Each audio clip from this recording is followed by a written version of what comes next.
This So I will conference will start. now be recorded. Okay, fine. So can you hear me? Am I audible? Yes. Okay, Yes, sir. fine, fine. So let me start. Okay, we start with a quick introduction about myself. So I'm Joseph. I'm in this DevOps industry since more than last 7 years.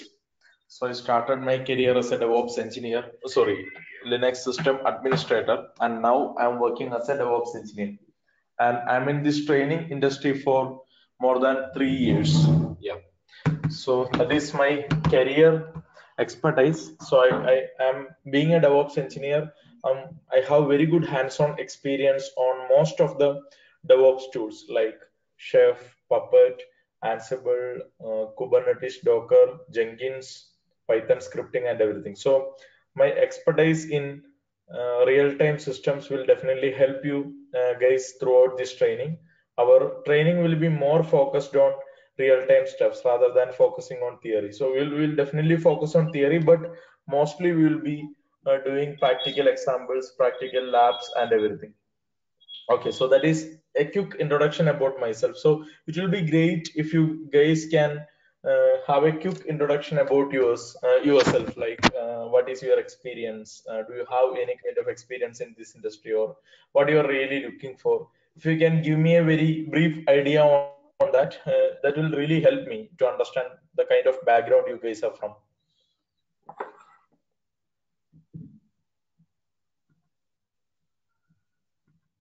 This is Avinash here. Yeah. I have around 12 years experience in system administration. Bit. I was in networking in the beginning, and then afterwards I was in Windows, and then Linux and Solaris.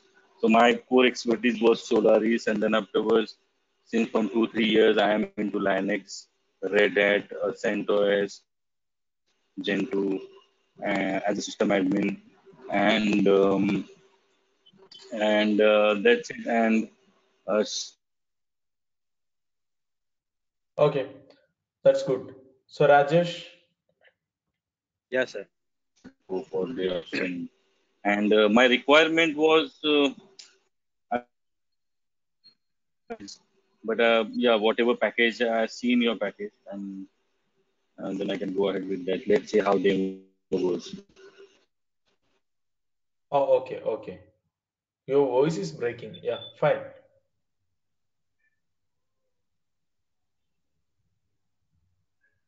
Now Rajesh can go ahead. Yes, sir. Sir, actually, I'm from a different background. So I Mhm. wanted to change my domain actually. Okay. Mm, simply to say, I'm new to this software field. So I Okay. wanted to learn something to change my Okay. career. I can say a change over of my career. I got it. I got it. Yeah, that sounds good to me because most of the students who undergo this training are freshers, like they don't have much experience in any of these tools. So Avinash, it's really good that you have at least some Linux understanding. So we are covering some Linux basics which may not be Yeah, of much.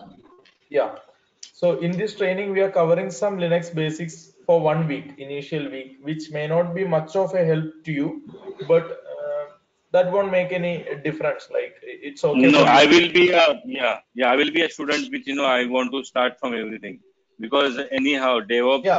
because That, DevOps is a new topic for me. So I want in yes. Yes. every way that there are so many requirements, and in DevOps there are three types of same thing. Like take an example. You have if you have a packager or orchestra, there are two orchestra. There were two automation tool. There are three automation tool. So at least we should know what are that and what we can go ahead with, which is the good one. So I have a one package completely. So I want to go, and that is matching your training. So let's see how it Okay. goes. Definitely. So I'm Definitely. new So for this your DevOps. So I want to. I also I'm a beginner. So I want to. I also want to change my complete. um, uh, career type, change the path, because Linux and then DevOps. Got it. So that is fine. So I think this training will help both of you guys really well. Like you may be knowing like DevOps is most sought after technology these days, whether it is in India or in US. If you are a good DevOps guy, then you will definitely have a good job with a very good what remuneration.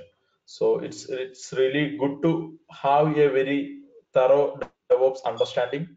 DevOps engineers are much in demand, so it's always very good to have a, or to take undergo this training.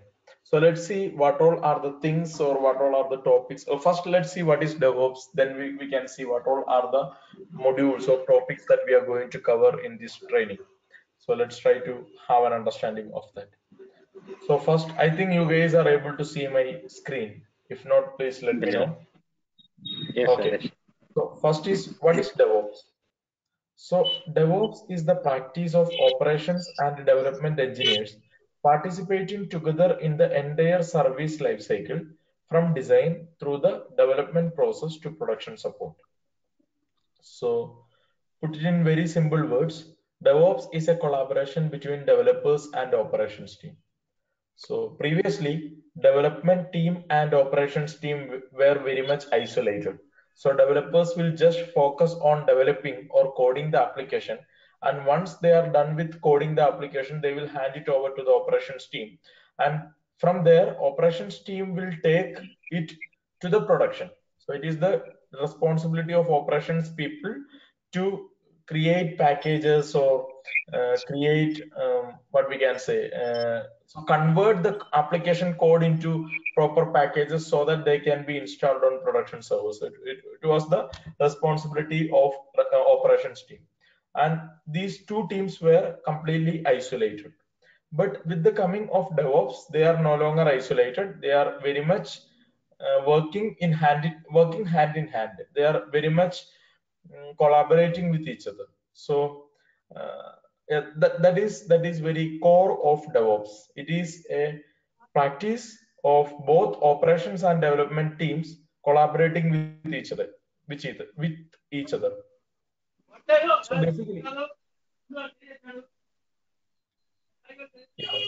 So basically, the software development model has changed from waterfall model to agile model, and that is why DevOps came into existence. So let's see what is waterfall model and what is agile model. I will go through them very quickly.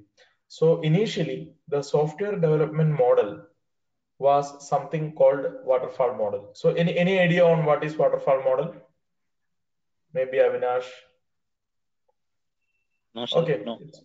it's okay, no problem. So waterfall model, it was the software development model uh, followed previously, or software development model which was adopted in old days.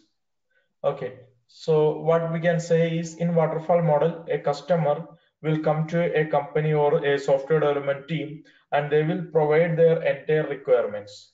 The customer will give the entire requirements, and the software development team will note down those entire requirements, and they will work from start to completion.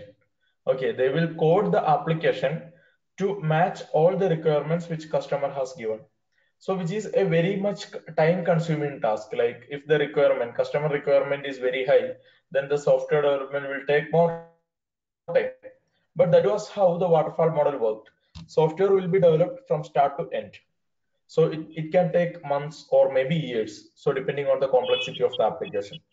So in current age or in new generation of technology, that model seems not to be working. Like people cannot afford with waiting this longer for their software or application to be released. So a new software development model called agile model came into existence, and the entire DevOps is evolved based on this agile model. So let's see what is agile model. So as in contrast of waterfall model, In agile model, initially customer will give or customers will provide their requirements to the software development team. Software development team will not work till the completion of that application. Initially, they will build a very basic application or a very basic version of application with very fundamental features or fundamental requirements which customer is demanding for. So they will be able to work on that very quickly. So they will work on that fundamental model or very basic version of that application, and they will give it to customer, or they will release that version so that the end users will be using it. They will start using it. So they will build a basic version and they will install it on the servers so that customers can use it. They will start using it, and they will get feedbacks from end users, and they will again incrementally working on the remaining features. So maybe every 2 weeks they will be building new features and they will be releasing it to the customer, or they will be making it available for the customer. So software development in agile model is an incremental process. So depending on the release cycle of companies, maybe every once in every month they can have new versions to be released, or once in every week, or once in every 2 weeks. So depending on the kind of application, they will be having frequent releases of the product. That is agile model. So everything is happening continuously. Development is happening continuously, testing need to be happening continuously, deployment. By deployment I mean releasing the version into production servers so that users can use it. So deployment need to happen continuously. So everything need to happen continuously. That is the main thing of agile model, and that is why DevOps is a requirement for agile model. So everything will happen continuously so that we cannot do things manually. Let's say I'm doing a release today. If I want to repeat it tomorrow, it is not a good idea to do it manually, because every week, or every once in every week, or once in every 2 weeks, I will have to repeat the same thing. So whenever repetition is required, it is always advised to automate it. Okay, whenever a repetition is required, it is always advised to automate it. That is why we have a lot of DevOps tools which will help us in automating things. So these DevOps tools, or what we are going to learn throughout this training, is how to automate all these processes. I hope you got a very basic idea. Is it confusing, or have you guys got a basic idea on what I'm trying to say? No, I got basic idea because I worked with Jenkins, and I it's not worked too much. Just that is Jenkins is a automated tool that triggers every automated automation installations and all. I know only Yes, yes. that much, and yeah. Okay. So What about Rajesh? Are you able to understand what we are discussing? Yeah, I'm slowly, sir. I'm slowly getting. Okay, that's fine. You can take your time. So yeah, so that is the basic of DevOps. So let's see Yeah, the life cycle of DevOps. Let's see what is DevOps life cycle.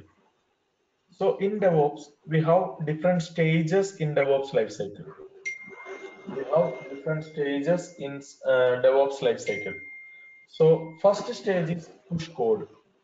Okay, push code means our developers will be writing their application, or will be writing a software, will be writing the code for software.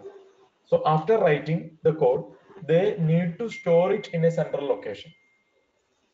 Developers need to save or push or store the code that they are writing in a central location, because the code that they are writing need to be used by everyone else, or it need to be available for everyone else in the same team or in the same company. So they will write the code and they will push it into a central location. So that is the first stage of DevOps lifecycle. So there are several tools which takes care of this stage. So you might have heard about Git, GitHub, Bitbucket, SVN. You might have heard about these terms. Yeah. Yeah. So basically, these are tools which help us in doing this stage or help us to achieve this stage. So GitHub, Bitbucket, Git SVN, all these are tools which we can use for storing the code centrally. So any one of the tool, depending on company, they will be using any one of these tools. So someone can use GitHub, some others can use Bitbucket. So it will be depending on the company.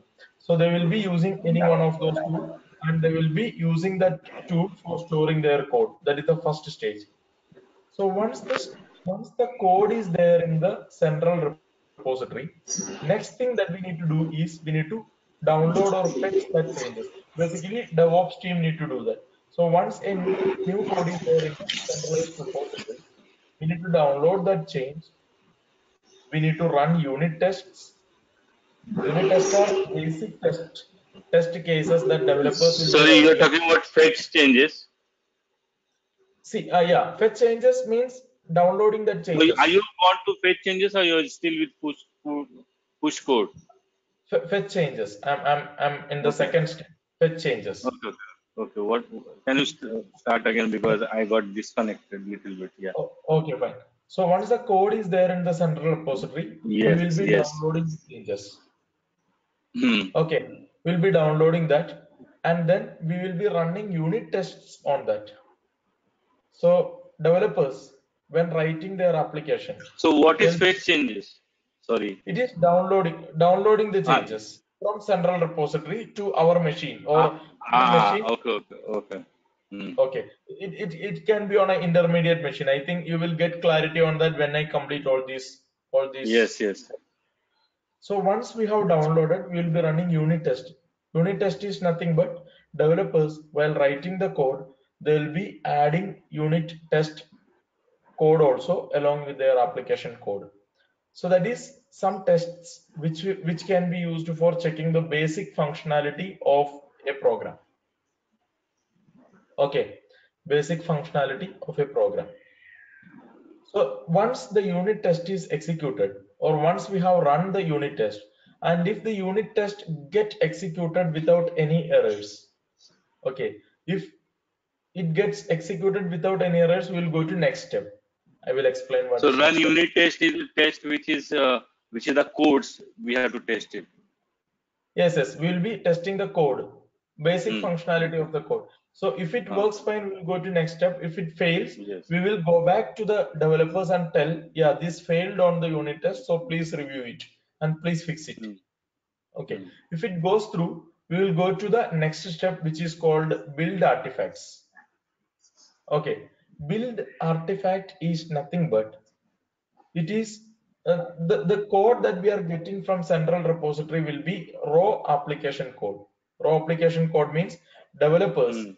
for example, if they are writing a Java application, they will be uploading some .java files or related files to the central repository. So what we are getting here is .java files or raw Java code. We cannot install that on a production server. We cannot copy Yes. the Java files to a production server and we cannot run the application. If we have a Java application to be deployed on a server, we need to compile that. We need to compile that and we need to build a proper artifact. So if we want to deploy it as a web application, we need to convert the raw Java code into WAR files. You might have heard about that, WAR files. If we want to use Java as a library, we will have to convert it into jar file. Or some other time we will have to convert our code into tar.gz file. So depending on our requirement, we will have to convert the raw code which our developers has written into appropriate artifact. So that happens during this stage. So these three steps can be performed with the help of Jenkins. Okay. Not only these three steps, maybe storing artifact can also be done using Jenkins. So these steps can be performed with the help of Jenkins. Okay. What is another tool use like Jenkins? Is any other tool? Yeah, there are many other tools. One is Bamboo. Bamboo is another tool which is used instead of Jenkins. So some companies may not be using Jenkins, they may be using Bamboo. So there are different tools which you can use for same thing. Okay. So Jenkins is nothing but it is a framework which helps you to do anything. Okay, you can do anything using Jenkins. So it's a framework which helps you to do that. So building artifact, especially this stage. So for unit test, you have another tools. On Jenkins, you will be using another tool. So Jenkins, I told you, it's a framework. So if you want Jenkins to be performing something, or if you want to perform something using Jenkins, we'll have to install required plugins in that. So those details we will get into during the training, because if I get into that now, it will be too much of information for you. Okay, so we can install different plugins in Jenkins, and we can have different tasks done using Jenkins. So for unit test, we can use JUnit plugins or softwares like JUnit. Then what else? JUnit can be used. Then Selenium. Selenium is more like a functional testing. So JUnit is one tool which we can use in during this stage. For building artifact, Virtual. we can, yeah, yeah. Tell me. So which one is using and then which the other one? Your voice is Like breaking. Jenkins.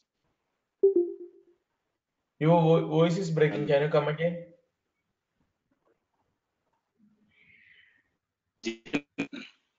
Hello. Yeah. Tell me. Can you hear me now? Yes, I can. I can. JUnit you said, Yeah. like Jenkins. It is not like Jenkins. JUnit is something which we can use inside Jenkins, I would say. Which we can use JUnit as a plugin in Jenkins, so that we can get our unit tests run. It is Okay. not similar to Jenkins. Jenkins is a different concept. It's basically a framework. We can use several tools inside Jenkins to get different things done. Okay. Okay, so next step, building artifact, we can use tools like Maven. You might have heard about them, Maven or Ant. These tools can be used for this phase, building artifact. Once the artifact is built, next stage is storing artifact. So if we have our artifact, like our war files or jar files or zip files, once they are built, we need to store them in a remote location, so that they can be accessed by our team whenever they require it. So without losing the data after building artifact, we need to store it somewhere. So for that, we can use tools like Nexus. Nexus is a remote artifactory, or it is a remote storage location. We can store it there. Or AWS provides a storage location called S3. We can even store our artifacts inside S3. That is another storage location. So once our artifact is built and we have stored it somewhere, next is provisioning environment. So basically, provisioning environment is a one-time activity. It need not be done all the time. Depending on company, this step varies. Provisioning environment is nothing but creating environment. So for example, if you have a Java application, in the step of provisioning environment, we are doing nothing but creating or setting up the servers on which we can install our application. So for running our application, we will be requiring servers. Okay, so this step of provisioning environment, we will be creating servers. So if our company uses AWS, we will be creating servers in AWS. If company uses Google Cloud, we will be creating servers in Google Cloud. So that comes in this provisioning environment. So it is not a mandatory thing to provision environment all the time. So if it is already there, then if we can deploy the application into already existing environment, we don't need to create it. Okay, this step can be a one-time task. Okay, depending on the deployment model that you are following. Some companies will provision new environment each time they have a new deployment, and they will kill the old environment.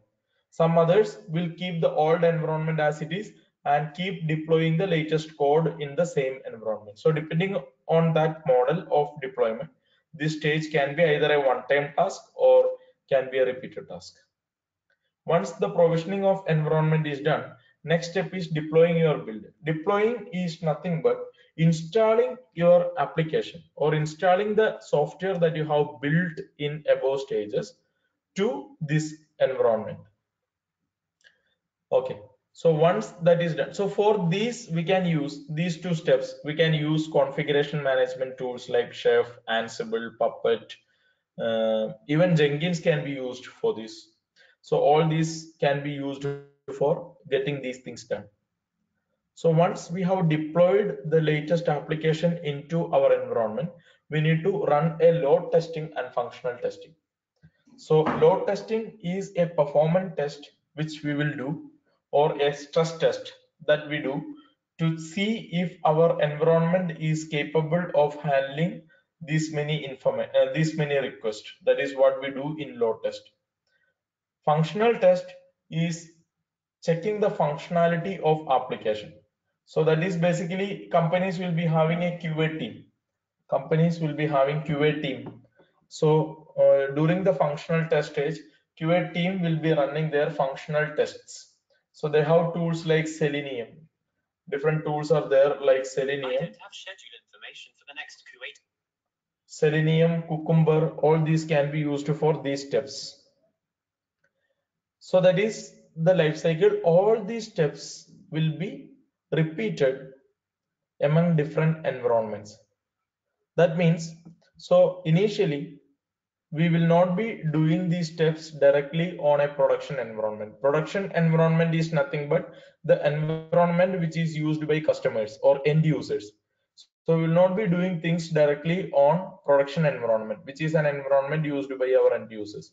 So before that, we will first test it on a development environment, which can be laptop of the developer, or which can be a separate machine used by the developer. So first, we will test it on development environment. All these steps will be performed on a development environment. Once things are fine and everything is confirmed, they will again repeat these tests on a QA environment. Okay. And again, after confirming things are fine on QA, they will run all these steps again on staging environment. Staging environment is an environment which is similar to production environment, but end users will not be directly using or directly accessing staging environment. So we can test things in staging environment. So after confirming things are fine on staging, then only we'll be deploying it on production. So by doing things repeatedly, it is easy for us to catch errors. If any issues or bugs or whatever, we can catch them before they reach the end user. So again, companies will be having different names for this environment. It is not common. It can be same naming followed by different companies, but some companies can have different naming conventions also. They may call dev, test, stage, etc. So it can vary, but the concept is same. There will be so basically these all are one-time tasks. Till store artifact is a one-time task. Provisioning environment can also be a one-time task. Deploying and load test and functional test will be repeatedly done on these stages. That is how DevOps lifecycle looks like. How a generic DevOps lifecycle look like. Clear? Anything to be clarified in that?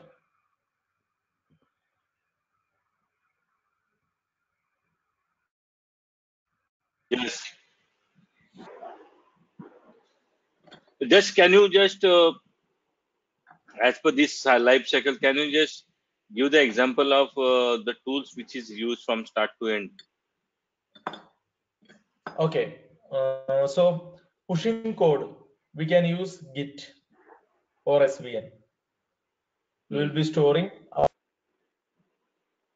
our code using Git or SVN. Fetch changes is nothing but we download the That's, changes. It can be a yeah, download command or something. There is, yeah, that's okay. yeah, fetch changes can be a download command. If it is Git, it is a Git clone command. If it is SVN, it is an SVN checkout command. There is no additional tool used in this phase. Run unit test. JUnit is an example, or JUnit is a tool which we use for that. Building artifact, Maven, and are different tools used for that. Store artifacts, Nexus is a tool used for that. Provision Next is only the environment. tool which is you are using, right? Means for the training. In training, we use Nexus or S3 or Debian repositories. We use several Okay. different tools. Okay. Then storing artifact, yeah, storing artifact I covered. Provisioning environment is creating environment. So it will be depending on your cloud platform. If you use AWS, it can be cloud formation or What you are Terraform. using in training? Training, we use cloud formation. Not AWS. Yeah, we use AWS. CloudFormation is a configuration management tool for AWS. We can say we can write CloudFormation templates to create resources in AWS. It is a service in AWS. Okay. Next is deploying. For deploying, we use Chef, Puppet, Ansible, anything. Load test and functional test, we can use Selenium. So all these stages can be done using Jenkins. These tools we can integrate with the Jenkins, and we can use Jenkins to do all these steps. Jenkins Yes. is a framework. Framework. Yeah. Okay. So that's about it. So if you look at this diagram, see, these all are different tools which used in different stages. Source code management, we have tools like Git, SVN, Mercurial, Perforce. Then continuous integration, we have Jenkins, Circle CI, Bamboo, building and Maven, Gradle. For testing, JUnit, Cucumber, Selenium. Containers, we learned containers also. Containers is a latest technology of deploying our application. So in containers, how we do is we will create different container boxes for the application that we want to deploy, and we will deploy it using as containers. We will deploy it as small containers. So Docker is the latest technology which we can use for that. So Docker is very common. We will be discussing Docker in the training. Yes, Configuration Docker. management, yeah, configuration management is nothing but how to manage thousands of servers. For example, let's say you have to run or install a package on 100 servers. So if you want to manually do that, it will take a lot of time.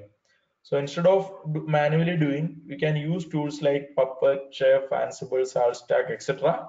for doing the configuration management on your servers. So we'll be discussing Chef in this training. Latest or last thing is monitoring. So after deploying our application or after setting up our application, we need to monitor our application or we need to monitor our servers.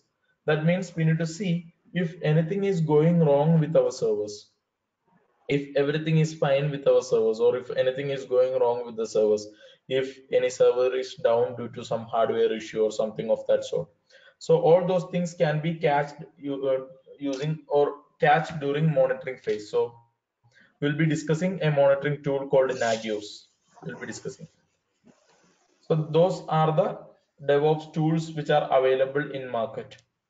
So like I said, process is there is continuous development, continuous testing, continuous integration, continuous deployment, and continuous monitoring.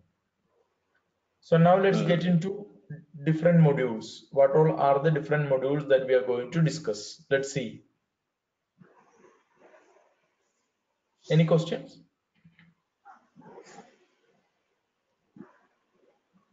No. Okay, so before getting into our modules, let's see what all are the skills that you need to require to become a very good DevOps engineer.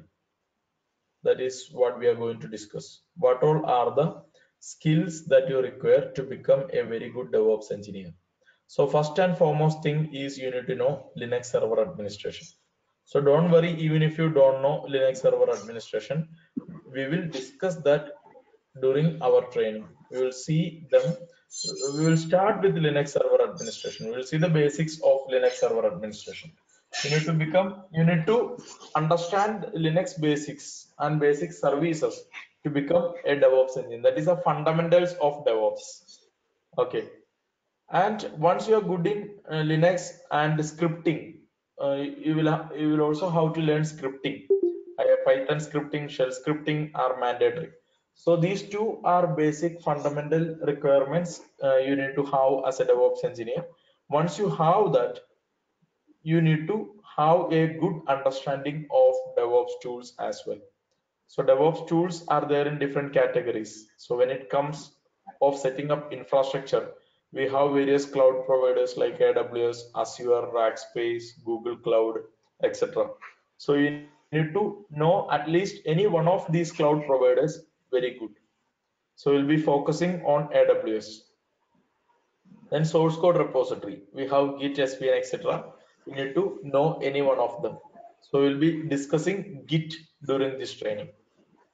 Build servers or build management, Jenkins is enough because most of the companies they use Jenkins. It's very popular Yeah, build common. management tool.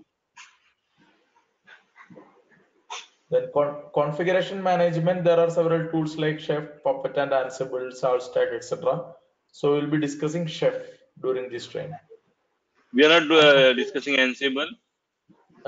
we won't be discussing Ansible. If you want, I can give you a basic idea about Ansible. We'll be focusing more on Chef during the training. Because my requirement was the Ansible mainly or Puppet because that is mostly I wanted to go for.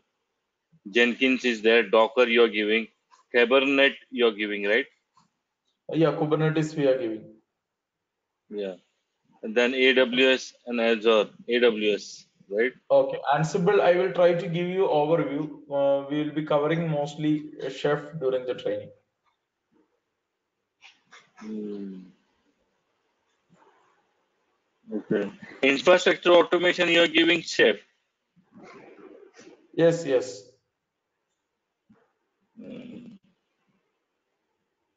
And just automation, same.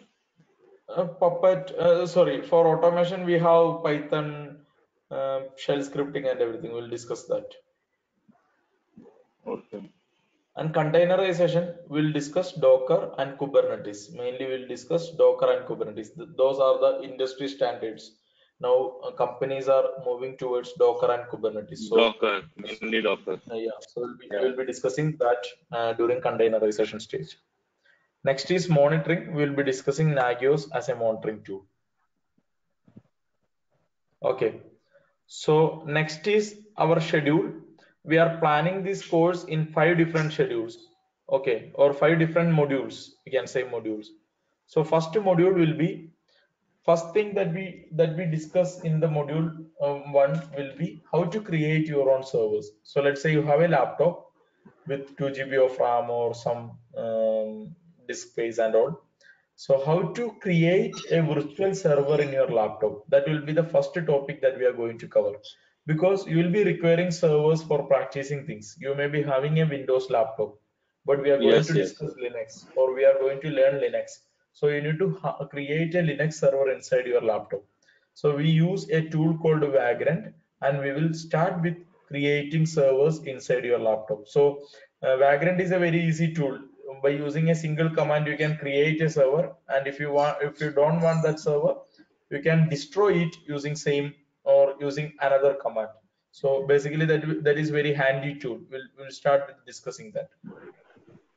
Then we will move to Linux basics. We will discuss basics, commands, basic applications, basic installation steps, everything. We will see how to troubleshoot things like if load average goes high, what you will do. If disk usage goes high, what you will do. So basics of Linux will be covered there. Next, we will see basic services. I think I will take the, yeah.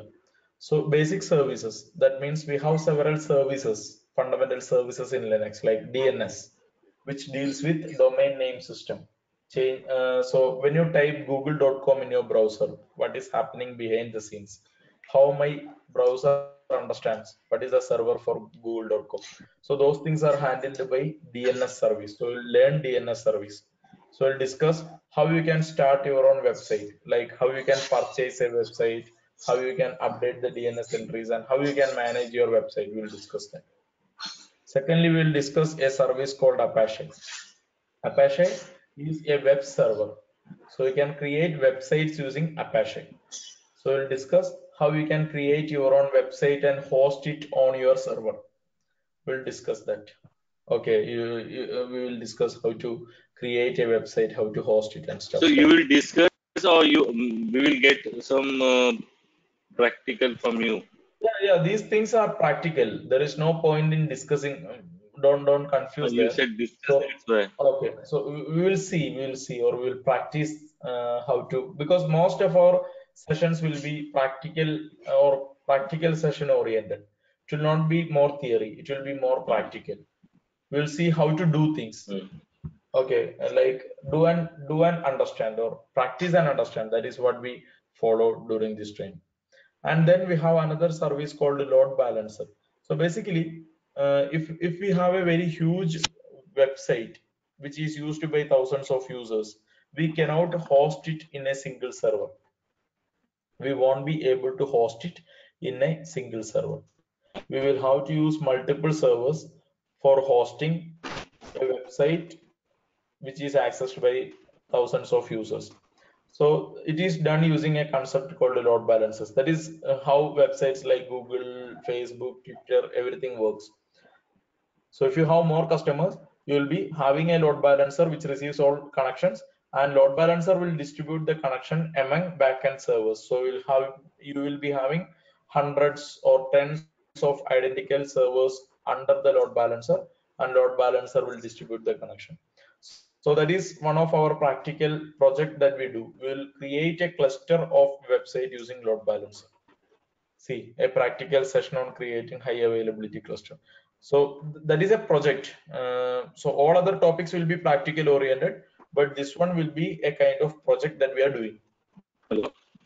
Then we will move on to scripting.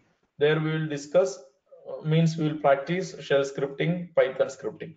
We will see several scripts. We will discuss how to write scripts. We will see how we can write real-time scripts. Several real-time script examples will be uh, explained and will be practiced during the training. So we'll do projects like writing server audit scripts, automating backup tasks using scripts, send email or messages using Python, write a bank account management application, sending messages to Slack using a script. All these things will be done as an assignment or project.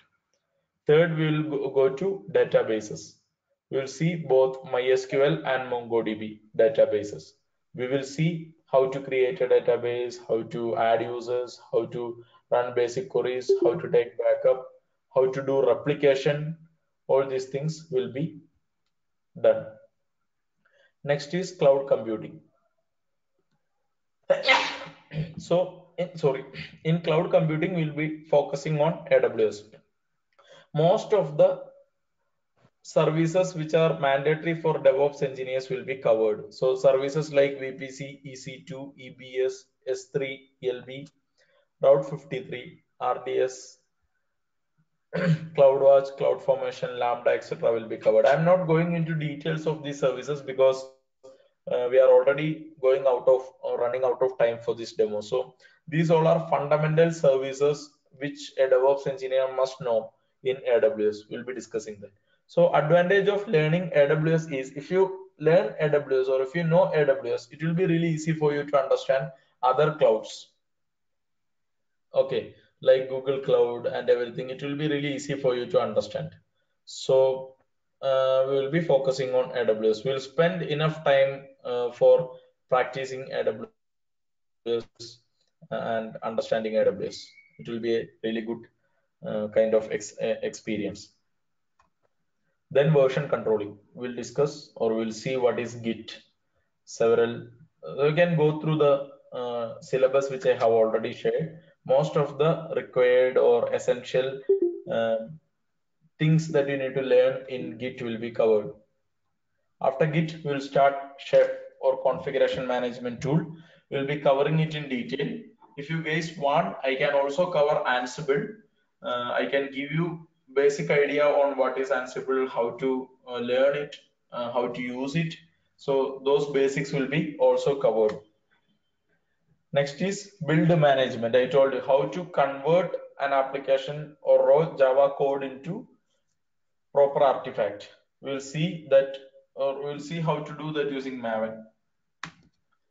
Then we'll also see Jenkins. We have enough sessions in Jenkins because Jenkins is also very much important in this DevOps industry.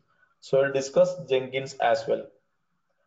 So we'll see how to build packages using Jenkins, how to create jobs, how to write pipelines, how to run Jenkins in master slave node, master slave mode. Also, we will discuss a real-time application deployment. After completing Jenkins, we'll be discussing a real-time application deployment. Okay, we will see what happens after the developer written their code. So how the application deployment will happen in real time. A zero downtime deployment will be discussed, a practical project. So that will be a very good project. You can even tell that in your interviews. If someone asks you an interview question like, what is your deployment model? You can explain the project that we are doing in that um, module. So most of the modules will be having good real-time projects which you can explain in your interviews. So if they ask what is the latest Python project that you have done, we'll definitely have some real-time projects in Python which you can explain in your interviews. So these all are interview-oriented or real-time understanding, real-time project-oriented training. It is not a kind of theory kind of training. It is real-time project-oriented stuff. Finally, we will discuss Docker, means Docker and Kubernetes we will discuss. We will see how application deployment can be done using Docker and Kubernetes. Also, we will touch other deployment, other container orchestration tools like ECS and Marathon. Finally, we will discuss Nagios, which is a monitoring tool. We will see how we can monitor our servers using Nagios, how we can understand if an issue or if something is going down with a server or if something is happening with the server. We can discuss all those things. Finally, we will have an interview orientation session. We will wind up our sessions with an interview orientation. So that is how this training is designed. So every day, Monday to Friday, we will be having sessions. Every day, we will have at least 1 hour or 1.5 hour. 1 hour to 1.5 hour, we will be having sessions every day. So we will have around 45 classes. We'll be having around 45 sessions.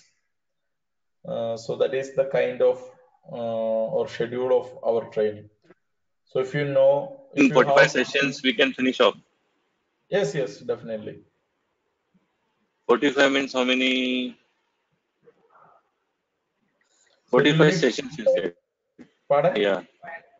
45 sessions means you're not taking only 5 days a week. Yes. So 20. So it will go around 2 months. It will be more than 2 months. Yeah, more than 2 months. Yes. 9 a.m. Timings we will discuss later. Timings we will discuss after consulting your partner. Marketing one person. Yeah. Okay, We'll no discuss. worries. Yeah. So if you have some doubts regarding this demo or regarding the topics that we have discussed or regarding the syllabus, you can let me know. Else, let's wind up for today. So you can get in touch with your consultants and we can decide on when to start and stuffs like that. My question was how many batches you have taken till now? Pardon?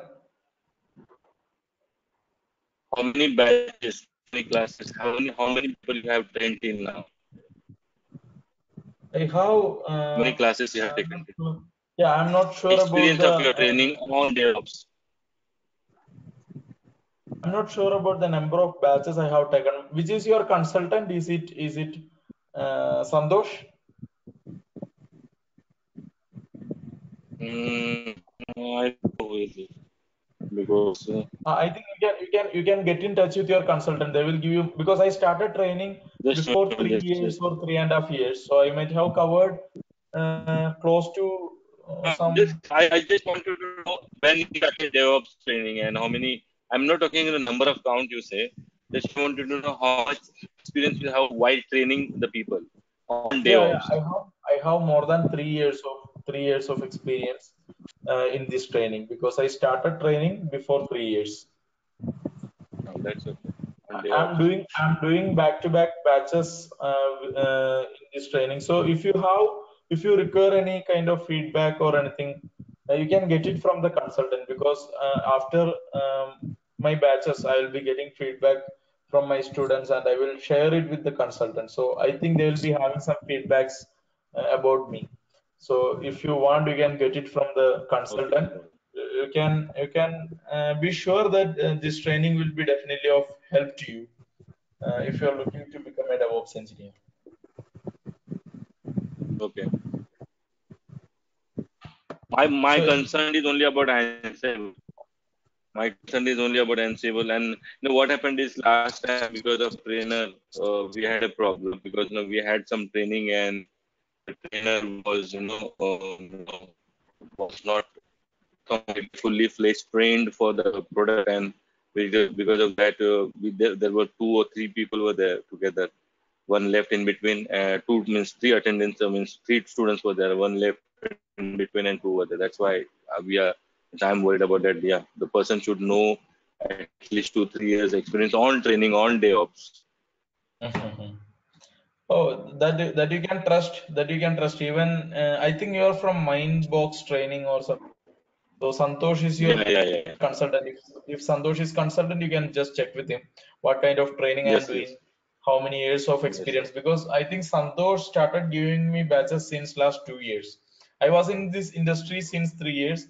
Santosh is giving me batches since the beginning or since last 2 years. I don't know when he started giving me batches. He's giving me back to back batches. Okay, no worries. So you can check those Thank you. things. I don't Yeah. have any issues related to that. So one thing you need to be sure, like just attending this training won't make any sense. I want to be very frank with you guys. If you guys are not ready to practice things outside of the training, or if you are not ready to do the assignments which I am going to give, or if you don't want to learn things which I can guide you, like what all things you need to learn. So we will discuss things, or we will discuss the concepts. We'll see practical examples, everything we'll do. But you guys need to put a lot of efforts your own, and you need to practice a lot. You need to learn a lot. You need to complete all the assignments and everything. Then only you will be able to survive in this industry, because you are going to compete with people who has real experience. Yeah, Hmm. okay. So most of the time, how it works is, you people will say like, you attend training, you will find a resume like, I have 10 years of experience in this industry, in these things, and you will submit it to your what recruiters. So you are competing with people, real people who is having real experience. And if you want to do that, you should definitely learn things. You need to dedicate some time every day, practice things, learn things. Otherwise, it is not going to work. Okay, okay. So, a So small the Okay. kind question. of training which I give is effective for freshers, like people who do not have any background. It is designed in such a way. So Avinash may find it difficult for Linux basics. You may be feeling like, yeah, this is something which I already know. Why this guy is taking all this? But I cannot skip Linux basic, because No, no, most no, of. no. I will learn that also. Don't worry about that. Oh, I'm ready to learn again. It's no worries. yeah, If I yeah. know also, then also I will have a session. Okay. Because I cannot skip those things, because most of our students will not be having any background in this stuff. So otherwise, it will be really fun. It will be really worth stuff like that. So, a small question. Yeah. Can you tell me the system configuration we should maintain here? What is The your other, laptop? What is the configuration of your laptop? yeah, 4 GB RAM, 1 TB hard disk. More than enough. More than enough. Is it enough, sir? It is more than enough because even if you have a 2 GB RAM, it will work. Okay. And are you going to install Linux Yes. I in think my you have laptop? missed that part we discussed. You joined late. So, for your understanding, the first module that we are going to start, or first topic, is how to create servers in your laptop. Okay, remote installing. Not remote installing, basically. You will be installing servers in your laptop itself. Okay. So no need to install Linux prior to this. No. You don't need to do anything prior to this. Okay, sir. Okay.